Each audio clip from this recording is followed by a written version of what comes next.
ಪಶ್ಚಿಮ ಬಂಗಾಳದಲ್ಲಿ ತೃಣಮೂಲ ಕಾಂಗ್ರೆಸ್ ಅನುಭವಿಸಿದ ಅನಿರೀಕ್ಷಿತ ಸೋಲಿನ ನಂತರ ರಾಷ್ಟ್ರ ರಾಜಕೀಯದ ಮಿತ್ರ ಪಕ್ಷಗಳು ಮಮತಾ ಬ್ಯಾನರ್ಜಿ ಅವರ ಪರವಾಗಿ ನಿಂತಿವೆ. ಗುರುವಾರವಷ್ಟೇ ಕೋಲ್ಕತ್ತಾಗೆ ಬಂದಂತಹ ಸಮಾಜವಾದಿ ಪಕ್ಷದ ಮುಖ್ಯಸ್ಥ ಅಖಿಲೇಶ್ ಯಾದವ್ ಮಮತಾ ಬ್ಯಾನರ್ಜಿ ಹಾಗೆ ಅಭಿಷೇಕ್ ಬ್ಯಾನರ್ಜಿ ಅವರನ್ನ ಭೇಟಿ ಮಾಡಿ ಚರ್ಚೆ ಮಾಡಿದ್ದಾರೆ.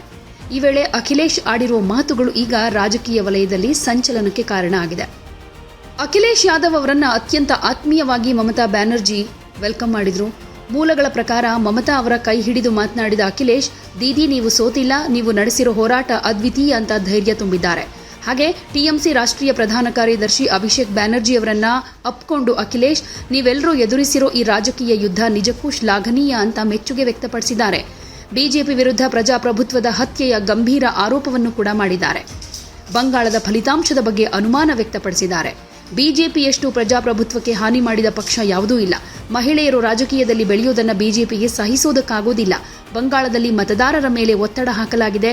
ಜನರು ಮುಕ್ತವಾಗಿ ಮತ ಚಲಾಯಿಸೋದಕ್ಕೆ ಬಿಟ್ಟಿಲ್ಲ ಅಂತ ಹೇಳಿದರು.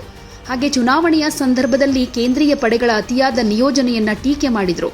ಉತ್ತರ ಪ್ರದೇಶ, ಬಿಹಾರದಂತಹ ರಾಜ್ಯಗಳಿಂದ ಸಿಬ್ಬಂದಿಗಳನ್ನು ಕರೆತಂದು ಒಂದು ಸಮಾಂತರ ವ್ಯವಸ್ಥೆ ನಿರ್ಮಿಸುವ ಮೂಲಕ ಚುನಾವಣಾ ಪ್ರಕ್ರಿಯೆಯನ್ನ ಹತೋಟಿಗೆ ತೆಗೆದುಕೊಂಡಿದ್ದಾರೆ ಅಂತ ಆರೋಪ ಮಾಡಿದರು.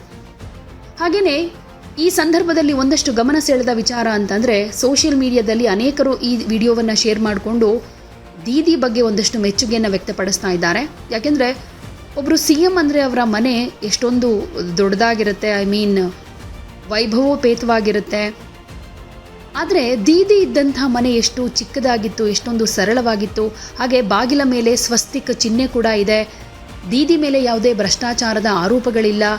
ಇನ್ನು ಈ ಚಿಕ್ಕ ಮನೆಯಲ್ಲಿ ವಾಸ ಮಾಡ್ತಿದ್ದಾರೆ ಅಂದರೆ ಇದು ಅವರ ಸರಳತೆಗೆ ಸಾಕ್ಷಿ ಅಂತೆಲ್ಲ ಪೋಸ್ಟ್ ಹಾಕಿ ಒಂದಷ್ಟು ಮಂದಿ ಅಭಿಪ್ರಾಯವನ್ನು ಹೊರಹಾಕ್ತಾ ಇದ್ದಾರೆ.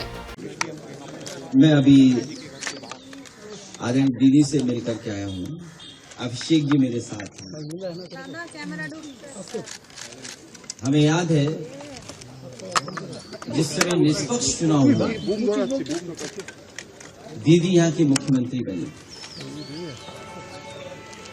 और आज हम लोगों को सबको मिलकर के जो इलेक्शन में बेईमानी हुई है उसके लिए खड़ा होना पड़ेगा. ईमानदारी से इलेक्शन जब हुआ, इलेक्शन कमीशन ने जब इलेक्शन कराया तो वो जीती. और इस बार जो मल्टी लेयर माफियागिरी हुई है इलेक्शन में, कोई कभी सोच नहीं सकता था कि इस तरह की बेईमानी Bharatiya Janata party, election commission, उनके संगी साथी, खुफिया लोग, अंडरग्राउंड लोग मिलकर के इस तरह का चुनाव करेंगे. अभी तक तो हम ये सुनते थे कि जो आज बंगाल करता है वो देश कल करता है. लेकिन बीजेपी ने जो उत्तर प्रदेश में किया बेईमानी, वो एक ट्रायल था उनका, और उससे सीख करके पूरा का पूरा चुनाव उन्होंने लूट लिया. Central force